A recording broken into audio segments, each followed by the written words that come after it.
பேசுவதற்கு ஏதோ மிச்சம் இருக்கிற பருவம் தான் பள்ளிக்கூட நட்பு. கிளாஸ்ல எல்லாம் பேசும். அதுல சில டீச்சர்ஸ் எழுப்பி விட, எந்திரி எந்திரி எந்திரி. உடனே இந்த பிள்ளை என்ன செய்யும்? இங்க இருக்கிற பசங்களுக்கு எல்லாம் நல்லா தெரியும்.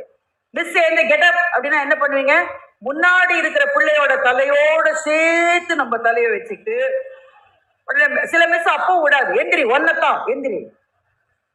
உடனே மிஸ் நான் மட்டும் பேசல மிஸ், இவனும் பேசினா மிஸ். ஒரு நல்ல எண்ணம், 2 பேர் எந்திரிச்சு நில்லுங்கடா, 2 பெஞ்ச் மேல ஏறி அப்பவும் பேசிட்டு இருக்கோம். அப்புறம் பள்ளி முடிஞ்சு கேட்ட பிடிச்சிட்டே அது பெண்கள் தான் நிறைய செய்வாங்க.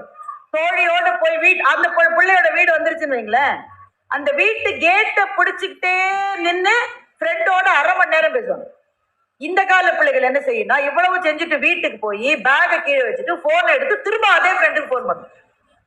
எவ்வளவு பேசிய பிறகும் பேசுவதற்கு ஏதோ மிச்சம் இருப்பதாக உணர்கிற பருவம் தான் பள்ளிக்கூட அல்லது கல்லூரி நட்பு.